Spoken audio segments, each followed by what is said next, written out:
Good afternoon, and welcome to the RISB Masterclass webinar series. Graham, can you hear me? Thank you. Yes. I'd like to acknowledge the traditional custodians of the land where we meet today. For me in Brisbane, I acknowledge the Jagera people and the Turrbal people as the traditional custodians of Mijin or Brisbane.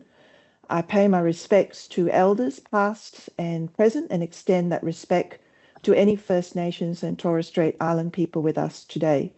So welcome all and for taking the time today on a very important subject. As leading experts in the adoption of the mandatory national standard for health assessment of rail safety workers, or the standard, we are continually looking to provide avenues to upskill the authorized health professionals, or AHPs, so they are confident in interpreting the mandatory standard, in keeping the rail workers safe, and improving productivity of the rail network. We work with the National Transport Commission in the development of the updated standard that was released in November 2024 through the RISB Network Chief Medical Officers Council. As medical officers appointed by rail organizations, they are at the forefront of current medical issues impacting the rail industry. Now, RISB lends its considerable expertise in promoting and facilitating adoption of the standard and has endorsed the NTC training strategy for this. This webinar is but one of the many information resources, including our bespoke onboarding e-learning training program for AHPs and the AHP quarterly newsletter. To set the context, AHPs are authorized through membership of the AHP program, which includes stringent onboarding requirements to administer the health standard. RISB, together with the Chief Medical Officers Council, we've made significant improvements to the adoption pathway of the updated standard. The onboarding is now online or on demand, making it more accessible and streamlined and easily updatable to include the latest requirements or information to encourage consistent application. Now, HPs are as such not treating GPs. As far as I know, their role is to administer compliance with the national standard and primarily refer findings of concern to the rail workers treating GP for review and determination of any sort of treatment or intervention. They therefore play a unique role. With the stipulation of sleep disorders in the standard, it is becoming highly topical not only to HPs and chief medical officers, but also to those who manage rail safety critical workers in the industry to meet the requirements in the standard. As knowledge and understanding of the health consequences of disordered sleep on comorbidities is better appreciated, the AHP becomes an important conduit to expanding the knowledge of this to the continuing care of the rail safety worker and of managers supervising them. Now, today's webinar brings together 3 experts to discuss a range of issues in obstructive sleep apnea or OSA. Very quickly, Dr. Graham Edwards is a Chief Occupational Physician at Connect. He serves as the Chief Medical Officer for multiple rail transport operators, and he is a member of the RISB Network Chief Medical Officers Council.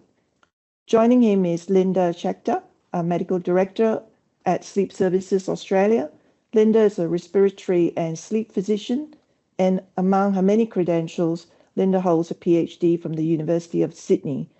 She has long-term research interest in the effects of obesity on sleep apnea, lung function, and asthma management. Also joining us is Professor Garen Hamilton. He's a Director of Sleep Medicine at Monash Health. Professor Hamilton is a respiratory and sleep disorder physician at Monash Health, Monash University, and the Epworth Sleep Center.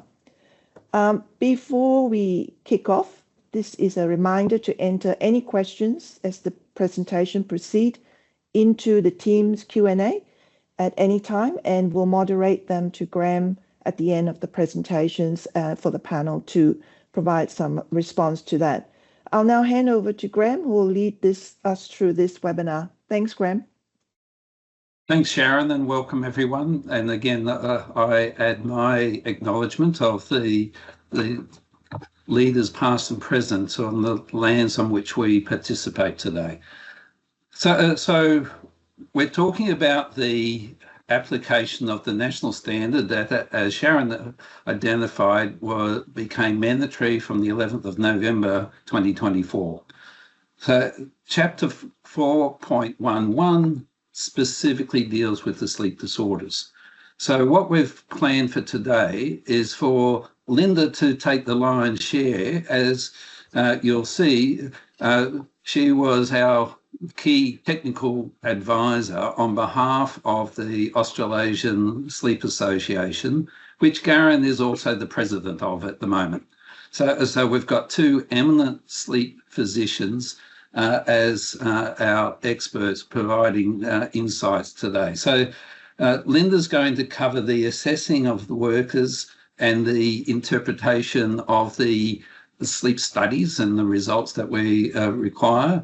We're going to then pass to Garen to actually talk about the current state of play of the sleep treatment of OSA, and then we'll look at the monitoring processes, and then and at that stage I'll come back into the forum and talk about the practical applications of the standard and how we apply it and the relative merits of the system that we've developed. So I've already covered the speakers. So Linda, I'm going to stop sharing and ask you to take control.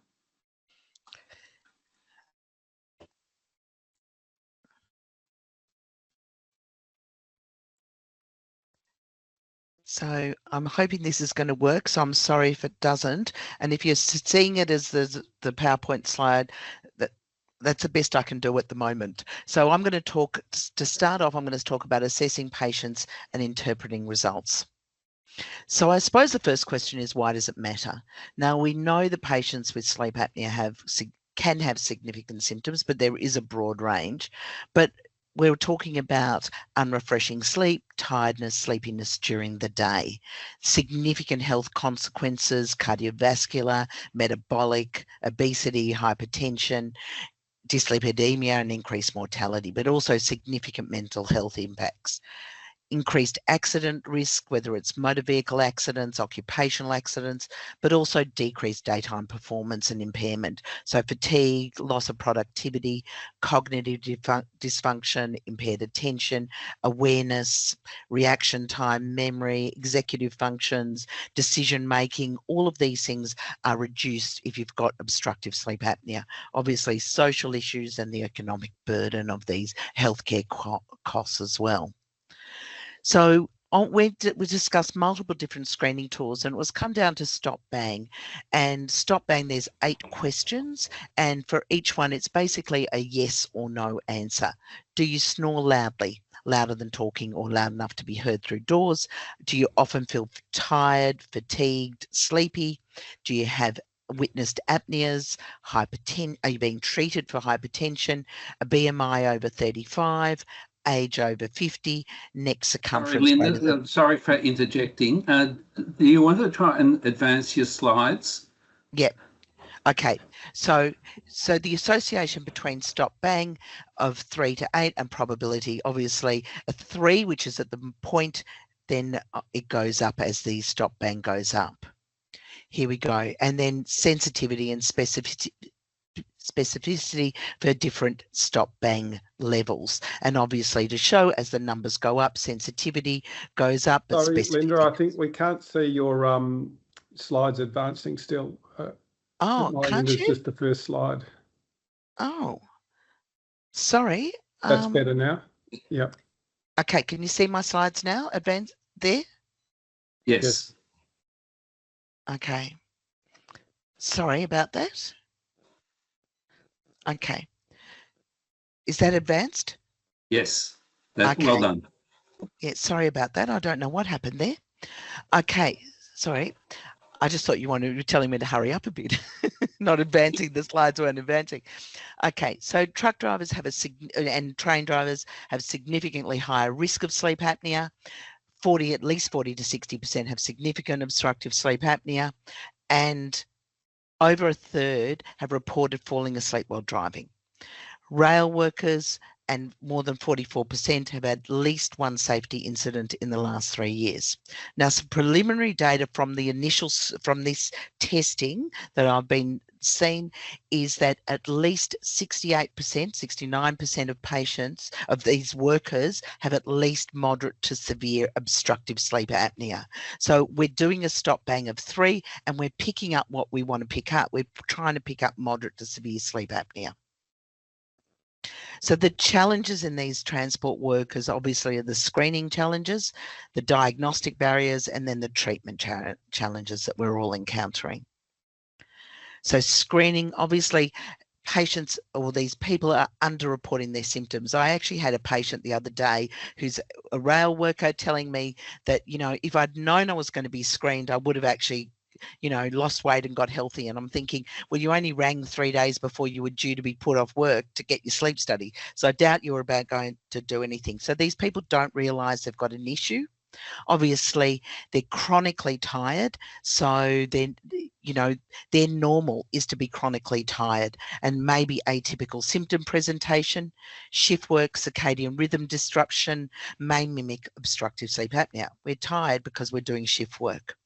There's obviously the fear of job loss, disqualification, and obviously difficulties with getting this number of testing done and then seeing physicians to get the results and then obviously get them on treatment as necessary.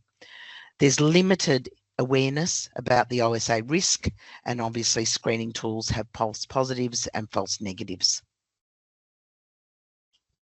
So the diagnostic barriers, as I said, the access to sleep studies, time constraints, whereas, you know, we've thought about giving people longer time, but however, they still ring the week before or the week before they've got to get signed off by a sleep physician. And obviously, as we're all getting busier, the time frames are getting longer.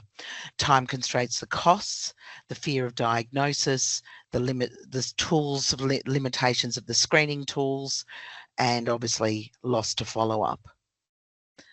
Then the challenges of treatment, the CPAP therapy, variable PAP compliance or CPAP compliance rates, and then loss to follow-up or don't want to be treated, difficulty attending regular appointments when we've got them available, the treatment alternatives, limited treatment alternatives, but also limited ability to monitor the treatment and alternatives as well. Whereas CPAP, we can see if the person's using it and how compliant they are, obviously then how effective the treatment is as well. We'll talk a bit about maintenance of wakefulness tests. Obviously, there's financial barriers as well, and then particular occupational specific challenges, medical clearance and safety monitoring needs for all of us. So why should we do a sleep study? Obviously, we want to diagnose the sleep disorder, look at the severity of sleep apnea, direct the treatment of sleep apnea, risk of complications. We've got to reinforce for the patient. A lot of these patients are coming in, or these workers are coming in saying they don't have a problem, even though we can show them on a test that they've got significant sleep apnea. And obviously then we can follow up how effective the treatment is if we know how severe it is. Currently, level 1 or level 2 sleep studies are being used. Level 1 is an inpatient PSG or polysomnogram. Level 2 is an unattended or home-based sleep study. A home-based sleep study has a minimum of 4 channels, a full sleep study being done at home. Will have body position, it has EEG telling us about sleep staging, obviously multiple other channels, so there's a minimum of 7 channels. Leg leads may or may not be used, but everything else from a sleep study is being done on a level 2 sleep study. Level 3 and 4 are sleep screening tests only. If they're positive, the patient has sleep apnea. If they're negative, there are some obviously concerns that we may not have got what stage of sleep, we may not have got body position. So we need level 1 or 2 to diagnose it. Obviously, if it's positive level 3 or 4, the person has sleep apnea. So knowing if a sleep study is adequate. So you get a report, is the sleep study adequate? We want to know exactly how much time the person slept. So you want to be able to see how long the person slept for. We say a minimum of 4 hours. Obviously, we would like the whole night's sleep, but a minimum. We want to know that sleep stages are recorded. So we've got sleep. So we know that the person is asleep during the test, not just whether they've actually recorded it. Is the apnea hypopnea, I'm sorry about this slide, it's got a thing, but apnea hypopnea scores. So we need standardized scoring by a sleep scientist.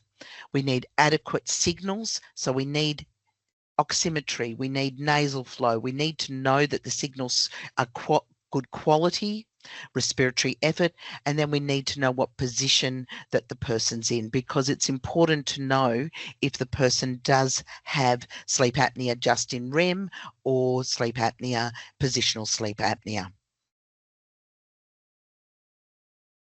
So the severity of sleep apnea, it's based on the apnea hypopnea index. Under 5 respiratory events per hour is considered normal, 5 to 15 mild sleep apnea, 15 to 30 moderate, and severe is over 30 respiratory events per hour of sleep. Now, obviously, this is based just on a single number, and the RAIL guidelines are saying over 30 that you can't be working until we've treated your sleep apnea, and 15 to 30 needs treatment, but they can work until they've actually had treatment. And so how else should we interpret these studies? We do need to look at other things. We need to look at their oxygen desaturation, their snoring, what symptoms the person's reporting. Now, obviously, some of these workers underreport their symptoms, so we do need to know what symptoms they've got. The frequency of arousals on a sleep study, so what their sleep quality looks like, and if they've got complications of their sleep apnea. So if we look at a sleep study, the hypnogram tells us about the stages of sleep. So I'm sorry, the actual things come off here, but down the side here, it will normally say W for wake, then it'll say R for REM or rapid eye movement dream sleep, and then it'll say 1, 2, 3. And 1 is dozing, stage 1 sleep is dozing, stage 2 sleep is light non-dream sleep, and stage 3 is what was previously known as slow wave or deep non-dream sleep. You'll also get a position. And so you can see here, up is obviously when the person's up, left supine, right and prone, so sleeping on their stomach. So we need to know what position the patient's sleeping in. Arousal, so how frequently they wake at night, and that's a 3-second EEG change. So it may not be to full wakefulness, but it tells us about the disturbance in the sleep itself. Then you can see respiratory events. And as you can see here on this report, you got here, the A's are apneas. So that each little line here is an apnea. So central, that's when there's no respiratory or abdominal movement. Obstructive sleep apnea is when there's no airflow, but respiratory and abdominal effort. And mixed is obviously a combination. A hypopnea is a reduction in airflow of more than 30% for more than 10 seconds with an associated desaturation. And then there'll be RERAs, so they're respiratory related arousals that don't fulfill the other criteria. And each line here will tell you about one respiratory event. And if you see them like here, there's runs of respiratory events, and you'll be able to see what sort of respiratory events the patient is having. There'll be an oxygen desaturation information. It'll tell you about the degree of desaturation. Here is obviously the 100%, 90%, 80 and 70%. And if we have a look, you'll get a summary page like this that'll tell you all about, and then you'll be able to look at whether the respiratory events, what stage of sleep that they're in, the degree of desaturation, and obviously there's snoring. There may or may not be leg movements in these studies. So that'll give you further information. You'll also be able to get the statistics on a sleep report. And if you have a look, there'll be sleep statistics. So that will tell you, obviously, the degree of the percentage of REM sleep, N1, N2, and N3 sleep. Also, you'll be able to see the sleep latency, REM latency. So how long does it take the patient to fall asleep? How long does it take them to get into REM sleep? Their sleep efficiency and how much sleep they had on the actual night of the study itself. And if you have a look here, you'll have the respiratory events in each stage of sleep. So they'll have your apneas, hypopneas, RERAs, and they'll tell you whether they're in non-REM, REM, and average for how much sleep they had of each stage and each body position. And if you have a look here at the bottom, it'll have an AHI per hour sleep. It'll tell you the severity of the person's sleep apnea. Also give you oxygen desaturations, information, and heart rate summary.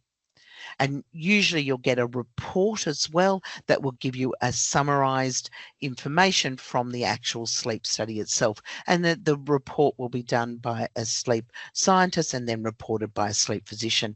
They'll give you information on all sleep quality, respiratory events, obviously, limb movements, ECG, and snoring if they're being done. And then there'll be a physician report that'll give you either a conclusion that'll tell you about the severity. Well, they will give you a conclusion, severity of sleep apnea, and then there'll be clinical recommendations what to do in each patient. So just in summary, screening and treating sleep apnea in these drivers is critically important. We need to early detect them, risk reduction, improved health and symptoms. Obviously, we've got to get the treatment effects and be cost effective as well. Thank you. Well, thanks, Linda. I'm going to pass now to Garen to talk about the treatment. Thank you very much, Graham. So can everyone see my slides here? We can. Go back to the start. Good. I'll just go back to the start then. Firstly, I'd just like to disclose that I have received speaker fees from Somnomed, who make mandibular devices, and Eli Lilly, who make tirzepatide. So as I think Linda's just let us know, this is the challenge that we face because obstructive sleep apnea, including moderate to severe obstructive sleep apnea, is incredibly common in the population. It increases in prevalence with age, and it particularly becomes highly prevalent in this middle age bracket where a lot of these workers will tend to be. So as I'll show you shortly, anywhere from 10 to 40 or so % of the population will have moderate OSA in Australia. However, OSA with reported sleepiness as defined by the Epworth Sleepiness Scale is much less common, about roughly a quarter or so of the overall prevalence figures. However, the Epworth Scale, we can talk about if needed in questions, is imperfect and doesn't capture all the symptom burden that you get from either obstructive sleep apnea or other sleep issues, and also can be high due to non-OSA related problems such as depression most typically. Also, we know that there is a male predominance of obstructive sleep apnea. In general, the prevalence data suggests it's twice as common in females. Once females become postmenopausal, those prevalence figures tend to get a bit closer together. Now, one of the big challenges we have is that although people with OSA and symptoms are incredibly common in the community, also it's incredibly common to have asymptomatic or minimally symptomatic OSA. And we don't understand very well why some people appear to genuinely have no symptoms from their sleep disordered breathing and others can be highly symptomatic. There's also the concept of people that might report or perceive to be asymptomatic, but in actual fact have unrecognised symptoms, as Linda has mentioned, and still potentially could perceive a benefit from treatment. And this is much harder to interpret because of the problem that we all face and you all face in safety critical workers, where there are incentives potentially for them to underreport symptoms. So this just highlights 3 Australian population-based studies highlighting the prevalence of obstructive sleep apnea. They've measured it either with apnea-linked limited channel devices in the bottom 2 studies, or the top one in full laboratory PSG. And you can see that in this sort of generally middle-aged group that we're looking at overall figures often around about 30 to 40%. They've tried to look at what has at times been called clinically significant or clinically relevant sleep apnea, which is where the AHI is at least 15 or there's any sleep apnea plus an elevated Epworth score. And again, we get very high figures here across the different populations. And you can see where they've looked at it by gender. But in general, there's usually sort of twice as much seen in males compared to females.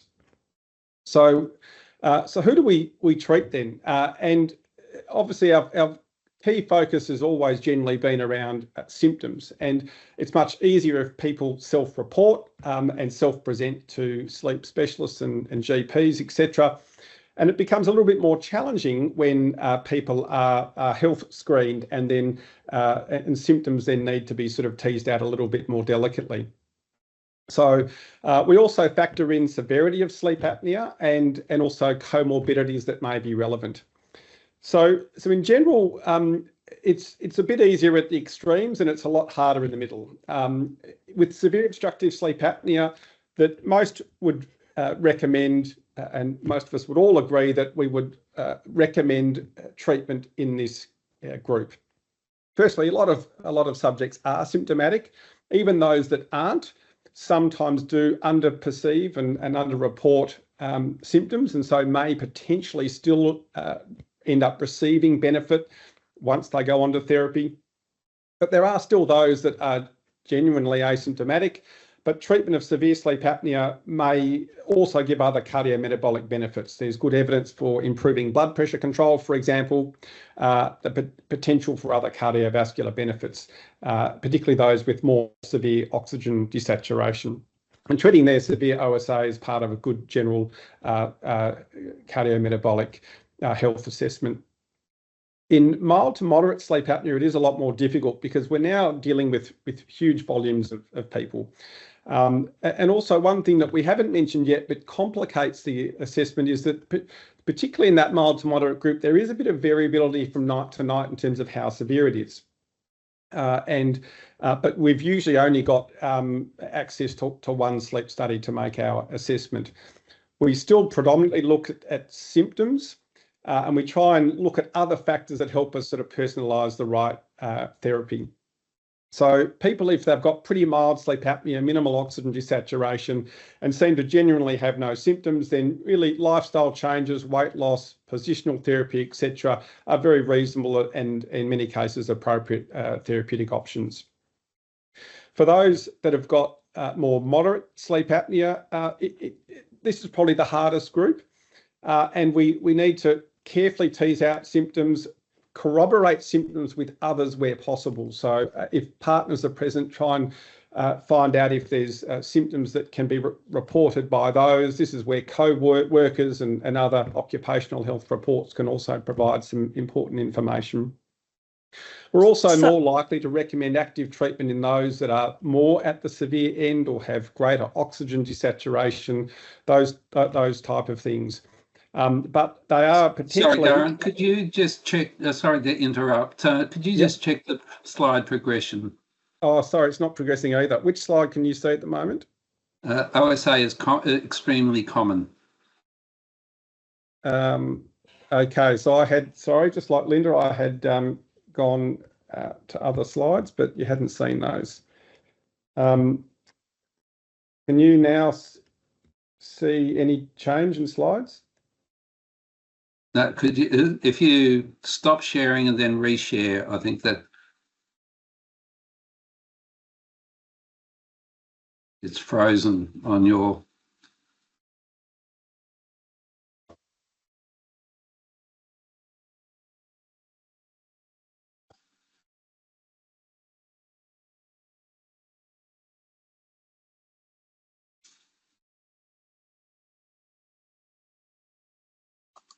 You there? Isn't it? It looks like we've actually lost connection with Garen. Do you want me to start my next talk and then when Garen's back?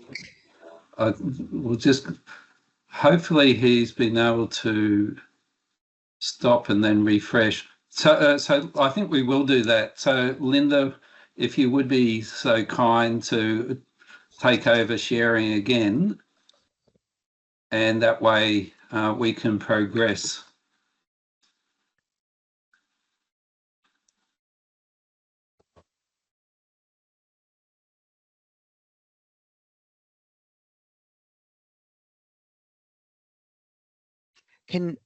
Here we go.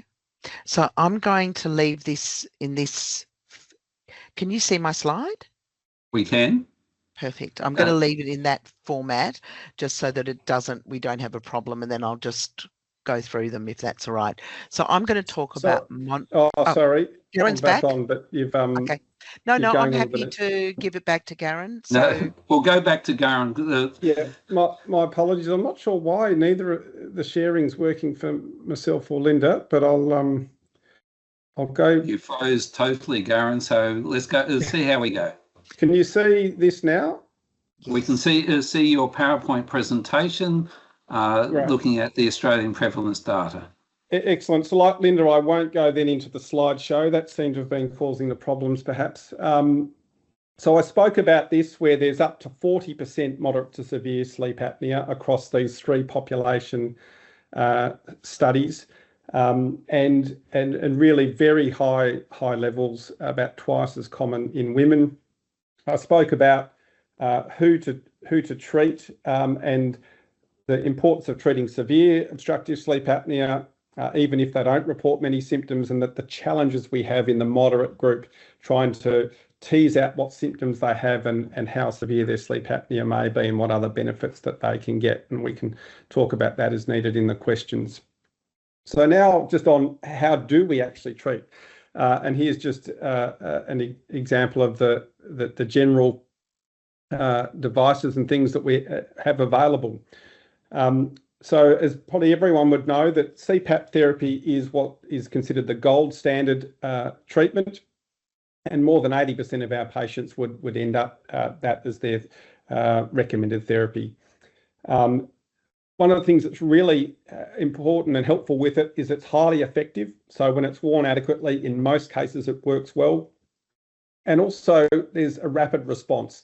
So the benefit is seen quickly if they adhere well to therapy. And this is really important, obviously, in the rail worker and other safety critical worker group. There's also well-established pathways for rapid initiation of therapy, with CPAP providers usually able to help establish people onto therapy within a day or two.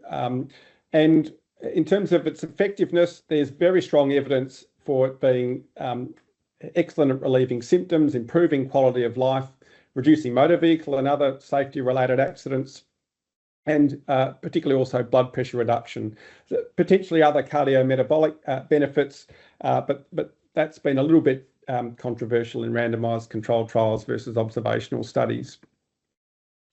So we know CPAP works well when it's worn, but CPAP adherence is the problem. And when we start therapy, we generally see about what we call a rule of thirds with adherence. So for about a third of people, CPAP is a wonderful therapy. It's life-changing, they feel great, they use it well.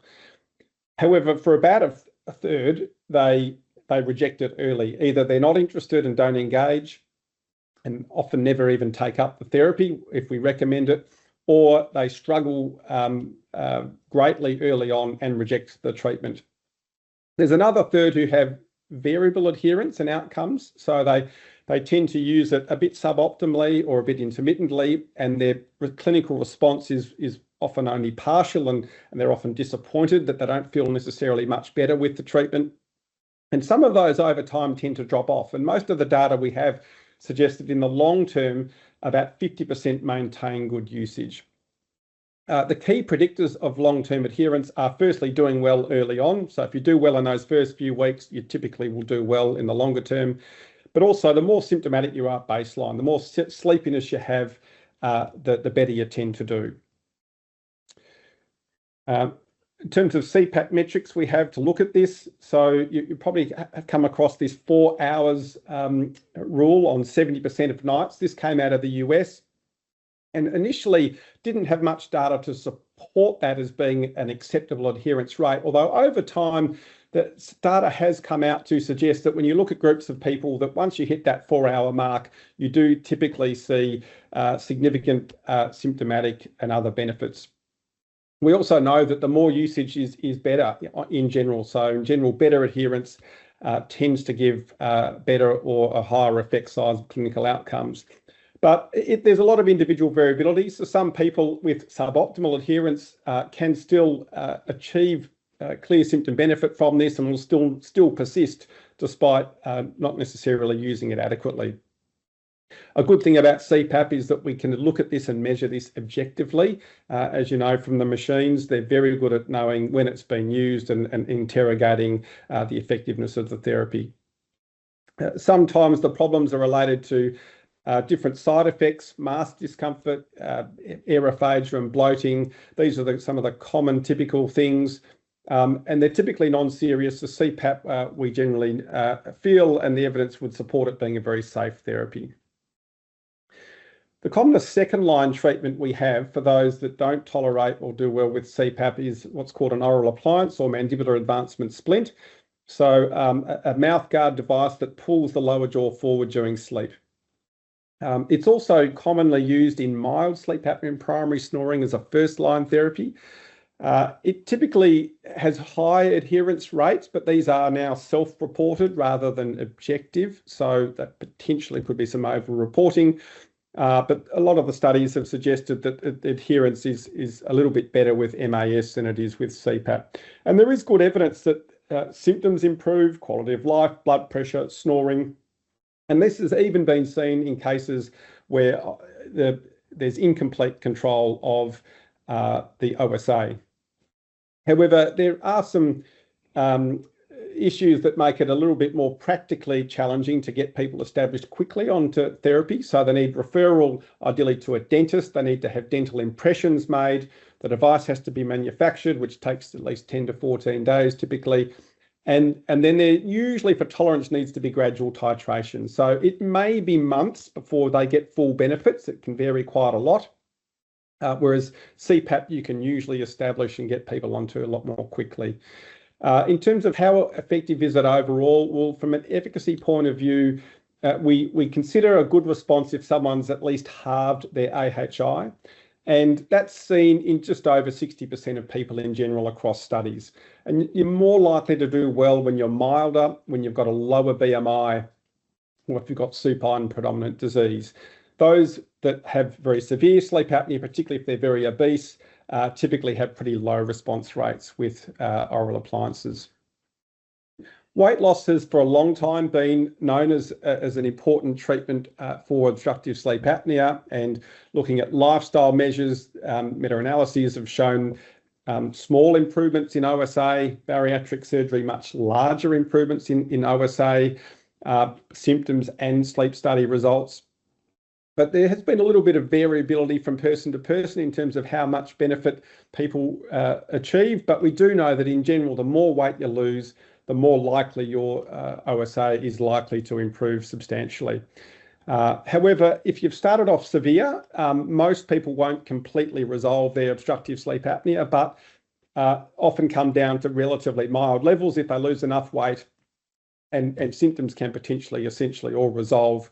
And even in those with ongoing significant OSA, that there are significant symptomatic and metabolic benefits seen that are independent of the AHI itself.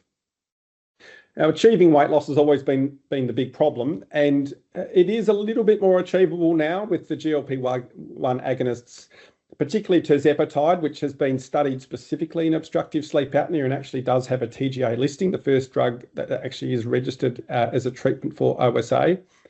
Very high proportions of patients will improve by at least 50% of their AHI. This is in association with substantial weight loss, an average of 20% at 1 year in the trials. And getting close, about half towards 2/3 of people giving what they call a clinical cure, where either a normal AHI or just very mild with normal ESS. And in those studies, benefits started to be seen within a month, but in general, there are barriers to there are barriers to GLP-1 agonists. Again, there's time involved to lose the weight and see the benefits, and of cost, of course, is the big issue, because they're very expensive and they're not. There's no PBS subsidy for obstructive sleep apnea. So these graphs just highlight the benefits. Approximately 20% improvement in OSA. 20% improvement in weight, and a large proportion improving OSA by at least 50%. So the last couple of options: firstly, upper airway surgery. This is not something we do commonly, generally considered a salvage therapy unless there are very enlarged tonsils. For soft tissue surgery, success rates outside of that enlarged tonsil group are not great.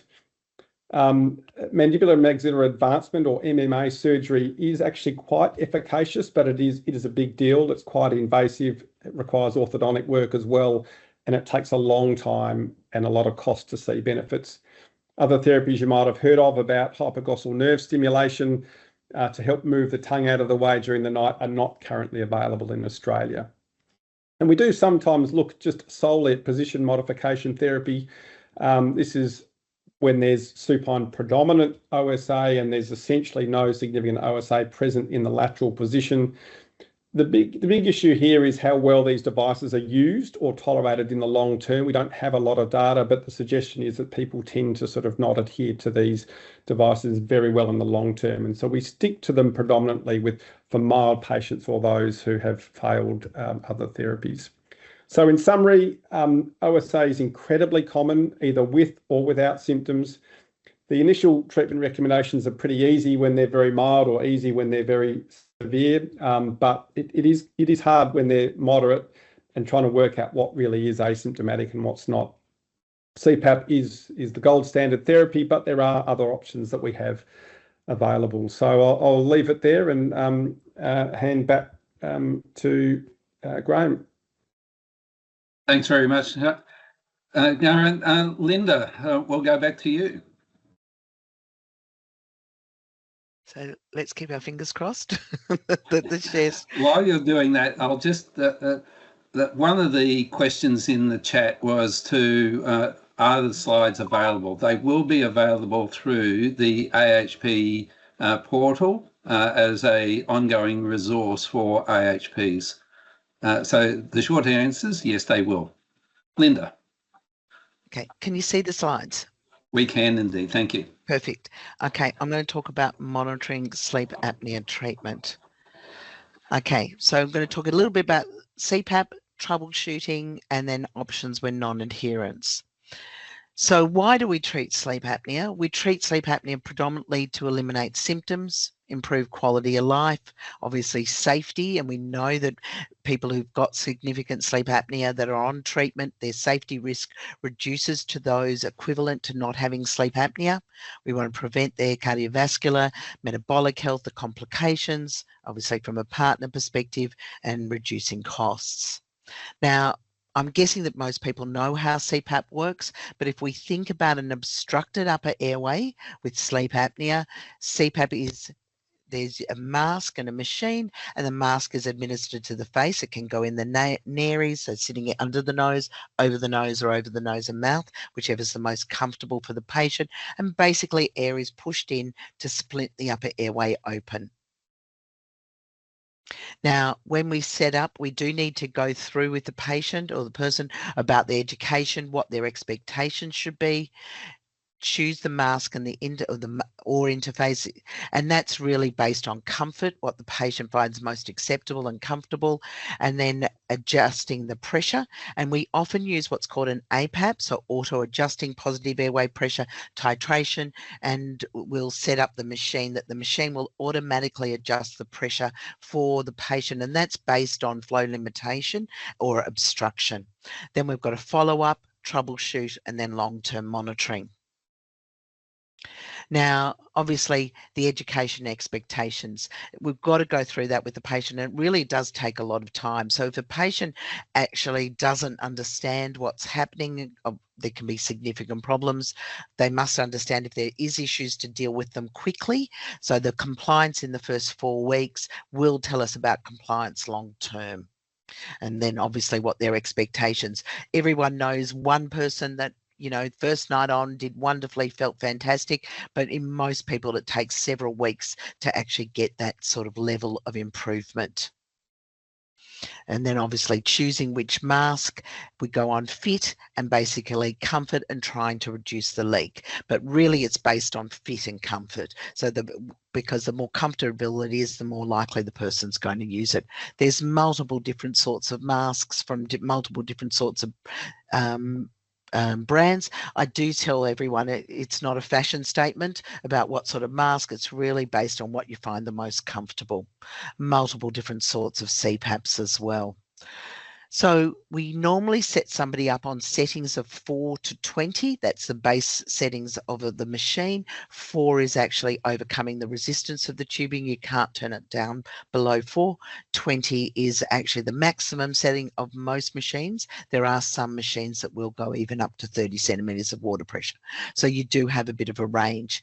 We often will start them on 4 to 20, but we can actually change the starting pressure, the minimum pressure, the maximum pressure. We can change the ramp, so how long it takes to get up to those pressure. And most of the machines now have what's called expiratory pressure relief. So when they breathe out, we can drop the pressure when there's expiration, so make the machine and the pressure delivery more comfortable. Obviously, got to go through, show the patient how to put it on. We've definitely had patients come in with the mask upside down, the sort of the valve system not being put on properly, so there's a huge amount of leak. But got to get them practice to get them on, check leaks, and obviously how to clean the equipment. And humidification. Now, I'm old enough to remember before we had regular humidification on most machines, but it does make it more comfortable, and we can adjust both the temperature and the humidification of the air to make it more comfortable for the person. So usually what we do is we get the person back within 1 to 2 weeks to check their compliance, troubleshoot any initial issues, and making sure that they're actually using it. So that obviously the more comfortable it is, the less leak there is, the more likely they are to use it. And we wanted to troubleshoot all those problems from the beginning. We also want to download the data, and that will tell us about usage, how well it's controlling the sleep apnea. So give us an AHI, tell us about leak, and what pressure range the patient is actually using. And this is a download from a ResMed CPAP. And as you can see here on the left, you get average usage of the days used. You actually get how many days the person's used the machine, whether it's less than 4 hours or more than 4 hours, the average usage on the days that they've used it. It will give us obviously what pressure range the patient's on, the expiratory pressure relief and what its setting is. There are actually also in the APAP, there's a soft response, and I have a bit of a thing that it's called auto set for her, but there is a soft response to when it's seeing that there's flow limitation or an apnea, how quickly the machine responded and how quickly the pressure will go up. So there's a soft response and a normal response, and that will depend on what the patient tolerates. Will also tell us about the 95th percentile of pressure that's delivered, the maximum pressure that's delivered on this setting, how much leak there is, again 95th percentile, which is what we're really looking at, maximum leak, and then the number of respiratory events per hour of sleep. And I'll tell you whether they're apneas, hypopneas, or an apnea-hypopnea index. It will also tell us if there's central events, obstructive events, or if they're unknown. This is actually an image. This is a shift worker. As you can see, the differing times you can see here on the left here, usage, what time the person actually puts on their CPAP, what time they take it off. And you can see here, this person has a variable time of putting on their device and taking it off. When you see a little gap here in the middle, it means that they've taken it off during the night for a period of time. And when you see here, you can see on the top of the usage, you can see here, I'm not sure you can see my arrow here, but the person's had a nap with their CPAP on during the day. We can also look at night by night variation. So we can look at what the pressure does overnight, and that we've got usually 7 nights of data at this detailed level. And we can look whether the leak is associated when the pressure's high.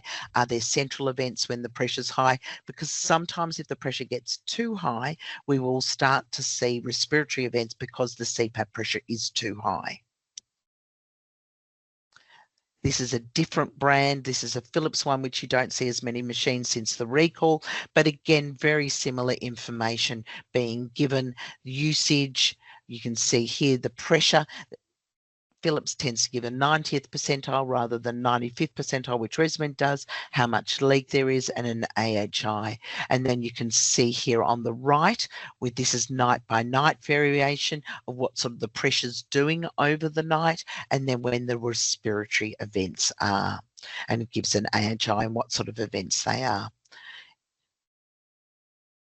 So troubleshooting, there can be issues with everything. There can be issues with the mask, there can be issues with the pressure, there can be nasal symptoms, there can be sleep disruption, and that can be due to noise, leak, pressure. All of these things can disturb the patient. So we've got to make it comfortable as humanly possible. And when we start somebody on CPAP, we don't need to get rid of all the events. We need to get them to actually accept it, control the majority of events, and hopefully make it as comfortable as possible. Obviously, there can be psychological and behavioural issues, claustrophobia, people don't want to use it and they don't have significant motivation to use it, and obviously the practical barriers, the cost, access issues and travel to get to use this stuff. So multiple different issues at different stages and with every part of it. Most of these things we can address. So how do we address it? So mask, we obviously give patients multiple different masks so they can try, see which ones they find more comfortable.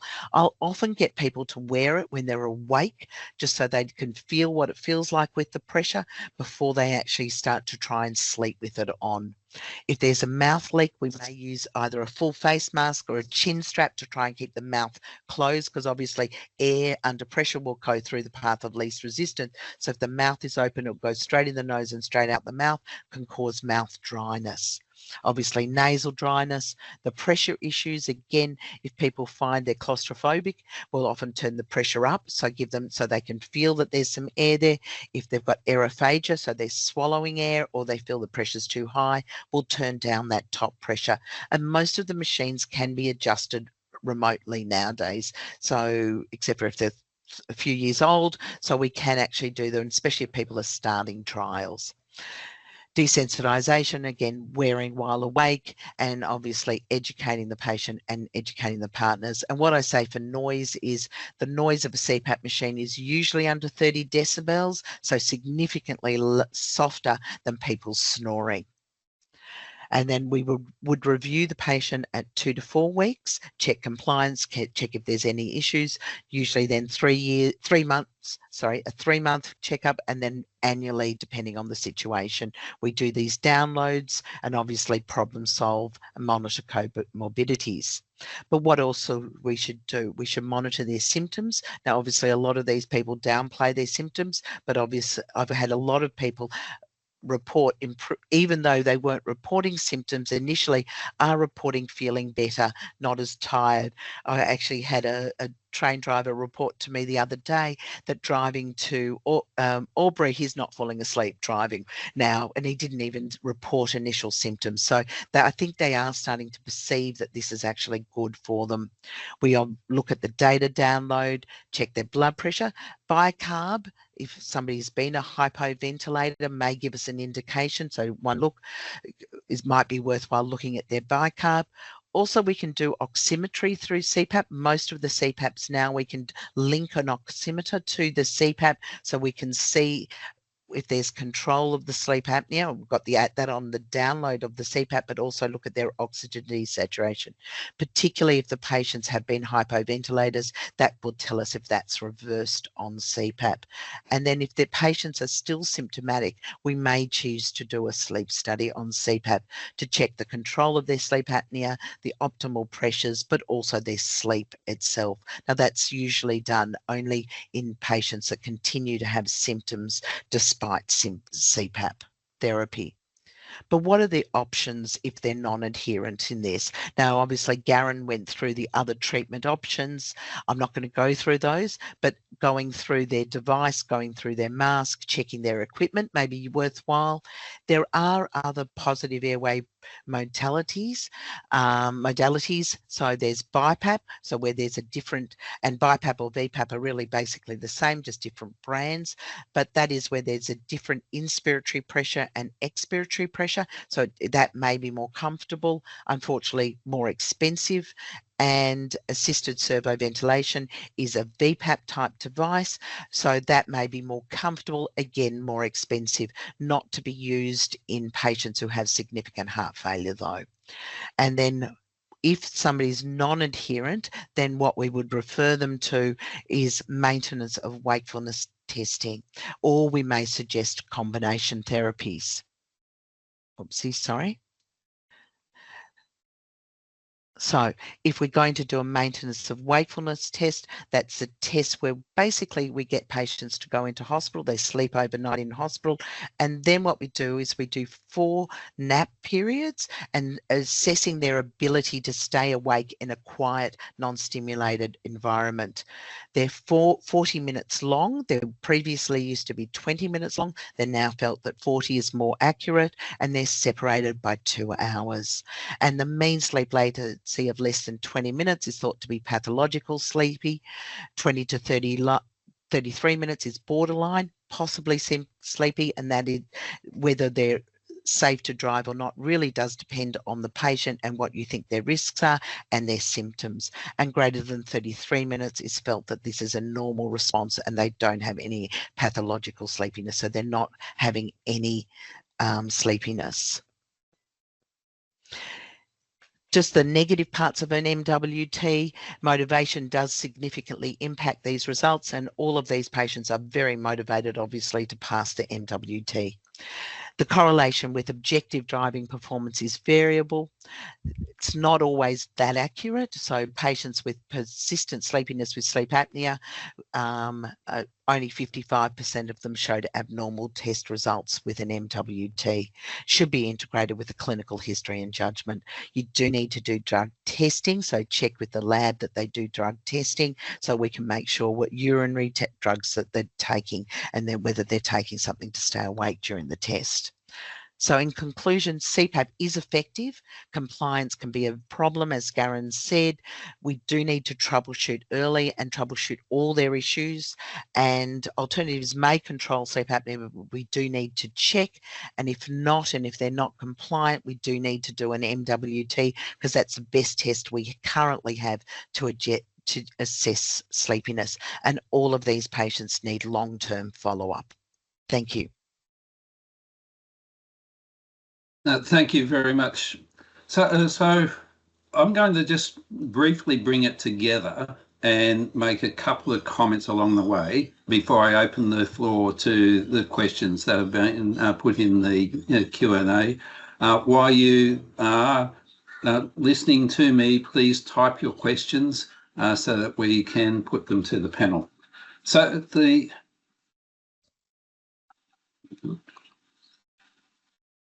the initial assessment in the standard. So that's figure 26 in the standard. So to look at it more closely, what we're looking at, the vast majority of people that you see, even Graham, if they do have a problem with the slides not advancing, sorry. Seems to be a generic problem. Okay, yep. So it's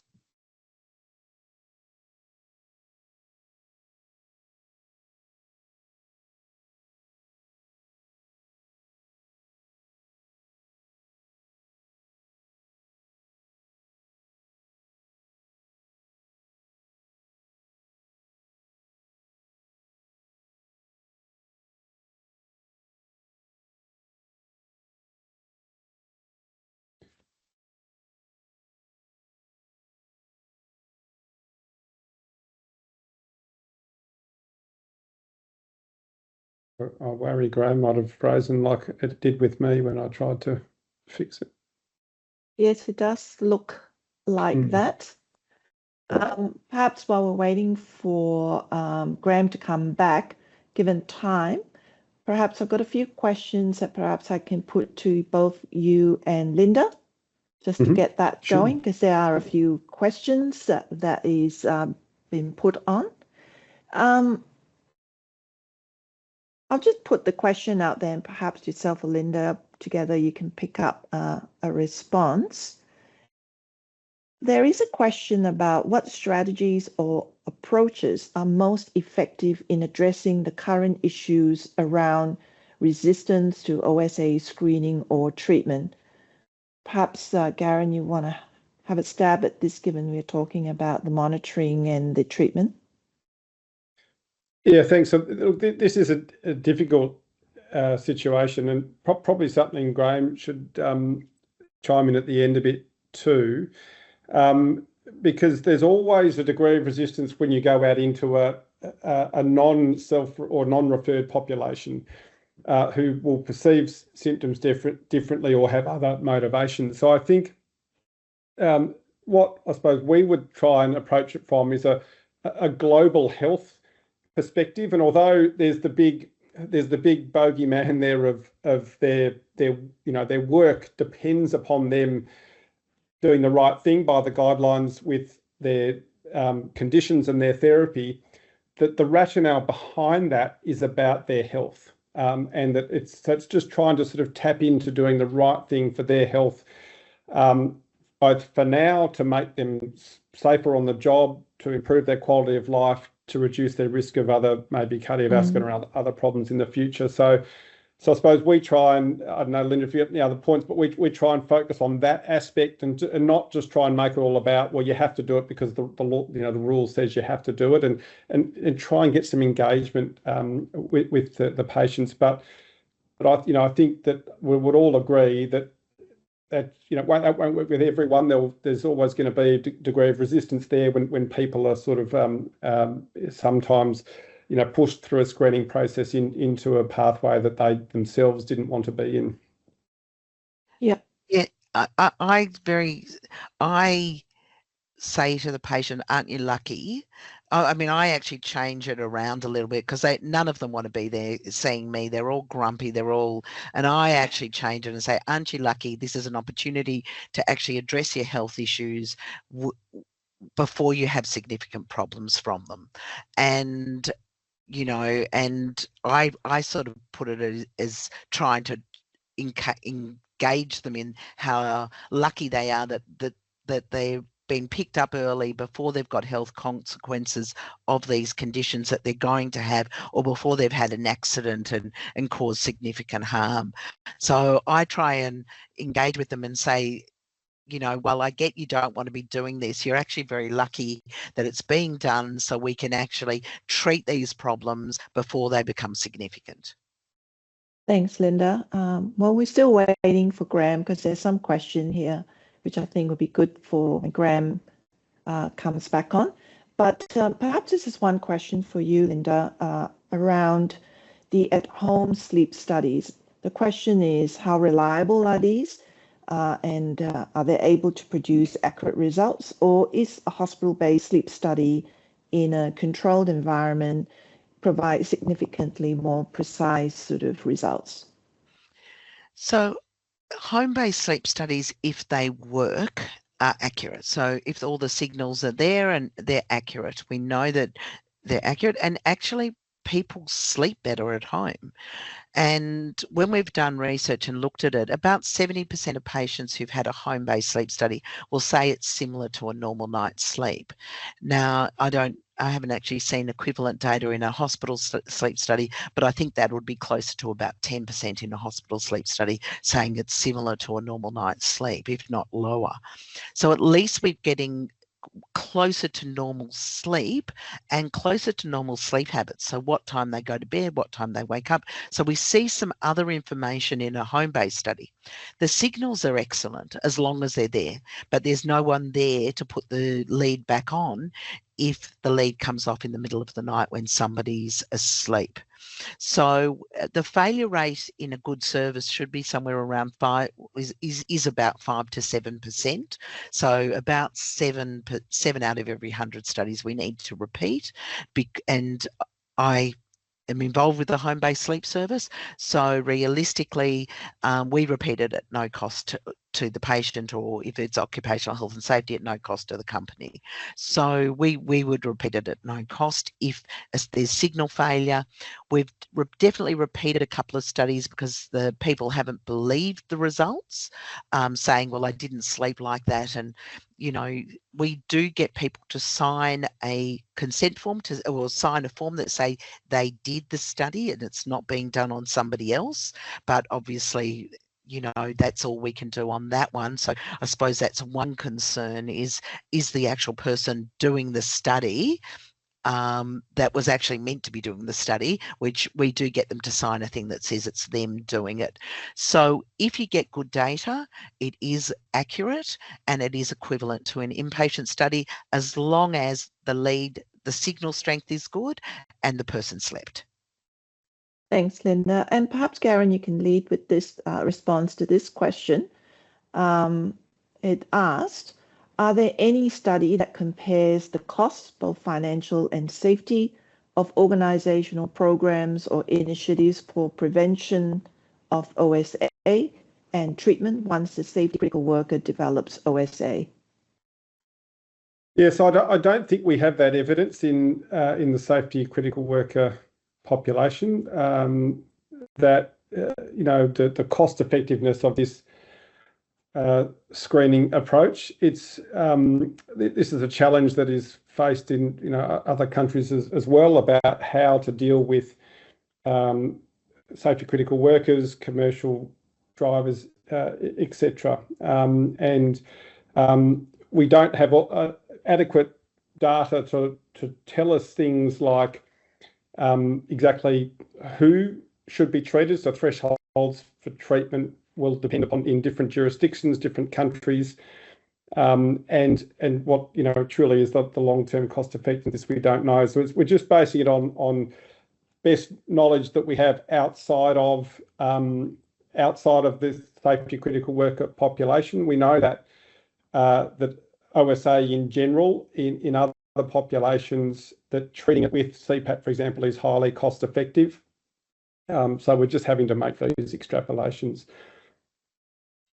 It's hard, just quickly, it is a bit hard to believe that, if there are major accidents and more, if we look at some of the data, and I was last night looking at some of the data in the States, I mean, they're having 4,000 deaths per year on, with rail and heavy vehicle truck drivers from OSA. That's what they're putting it to. And from the accidents, where particularly the heavy truck drivers, and from each accident, 6 other people are dying. So it's hard to believe that there isn't a cost benefit to treating these sleep apnea. But I haven't seen the studies either, but it is hard to believe there isn't a cost benefit with it. Thank you. Is Graham back? I am, hopefully. We can hear you and see us. Can you see my screen? I Yes. can. I've started some Q&A while we were waiting for you, so please All right. Well, I'm Gary. going to very quickly go through what I was going to say. So the most we're going to see are people who are fit for duty subject to review. So the important message as an AHP, when you're actually seeing these individuals, managing their cases, they've now had the stop bang, they've got a score of 3, and they're concerned about being referred. So the most important thing is that they are fit for duty, unless they've got an Epworth score greater than 16, remembering that these people are not going to declare a score of 16 if it's not real. But more often than not, you're checking that, and it's something that does need to be concerned. Or if there's a work performance issue that has been referred to you as a triggered assessment. So most people will be fit for duty. The next group, all right.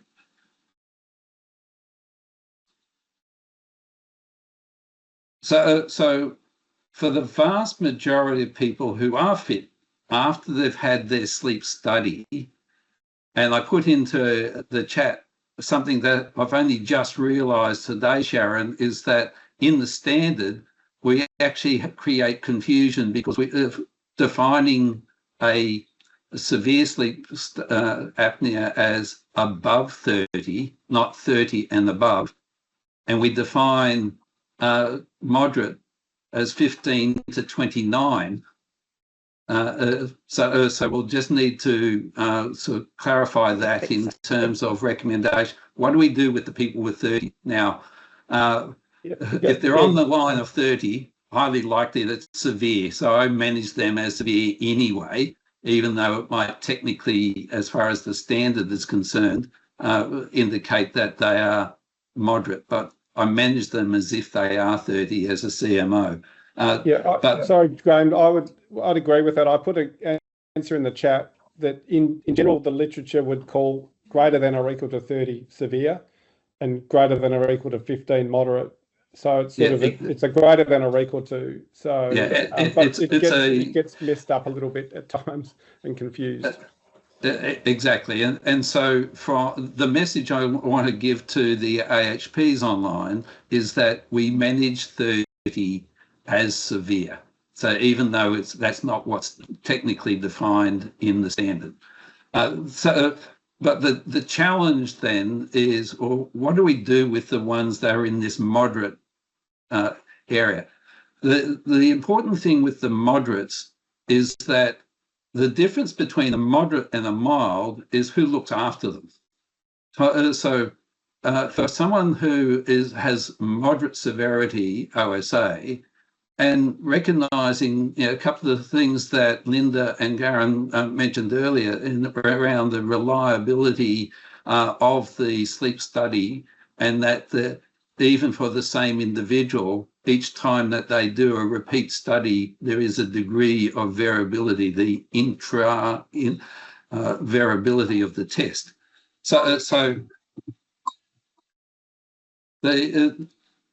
That's the key difference. But the important message that I want you to give to the rail safety worker is that they are fit. They are able to do the job that they're employed to do. So in that particular cohort, what we're looking at is, well, where do we get the quality of information from? For those who have got mild or no sleep apnea following a sleep study, that's the responsibility of the GP to manage. It is not an ongoing concern of the AHP.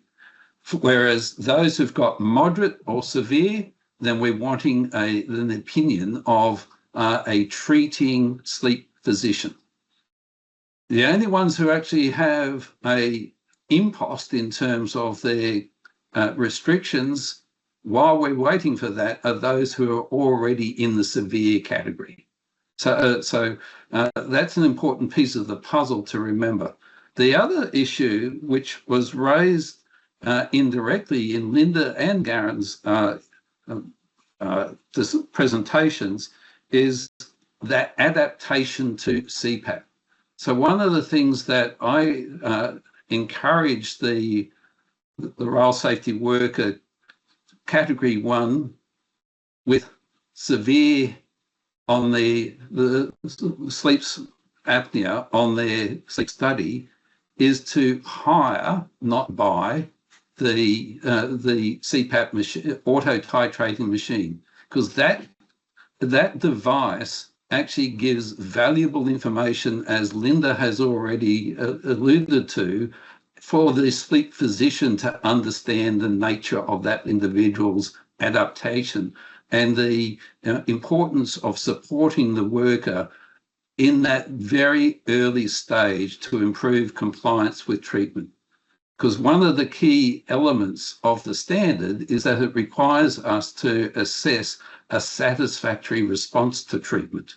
And so they need to have a satisfactory response to treatment. in order to reach that critical threshold of being fit subject to annual review. So where do they get that support? They get the support from the equipment provider, the technicians associated with the equipment provider. So you can direct them back to their equipment provider so that they are getting better support. So because there is that artistry of balancing what is supplied to what they actually need. And so that adaptation to use is a really important one. And I've recently had a case where humidification was the deal breaker. It's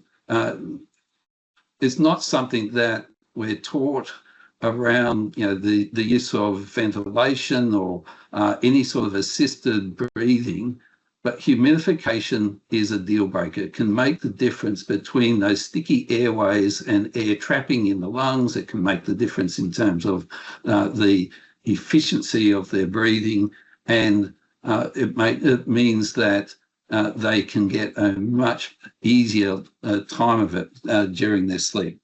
So yeah. I'm going to open it to questions now. So Sharon? Graham, in the interest of time, I think we are out of time. We do have a fair number of questions that's been posed to us. We'll make sure we try to get answers for those from the panel and post them on, as you say, the HP portal, and we do make the webinar available. We'll try to find a way to post some of the answers to the commonly asked questions. But unfortunately, as interesting as a topic as it is, we are out of time. But I want to extend a sincere thanks to you, Graham, as well as to Linda and Garen for sharing your expertise. And I hope that given this in October is Work Safe Month, we all walk away from this webinar with a better understanding that poor sleep can kill, but definitely will make these resources available in a couple of channels. Before we just finished the webinar, just to remind people that the 14th of October, we have another webinar to mark World Standards Day. And this one will be facilitated by our CEO, Alan, with the CEO of NTC, Michael Hopkins, Lachlan McDonald, the Executive Director of Intergovernment Relations at the Vic Department of Transplant Planning, and Wayne Johnson, the CEO of ARTC, to unpack a little bit the decision from ITM about a strengthened RISB as part of the new rail governance. But to let people off as the time is out, again, I want to thank Linda, Graham, and Garen, and we hope to see you all at the next webinar. Thank you. Thank you. Thank you all.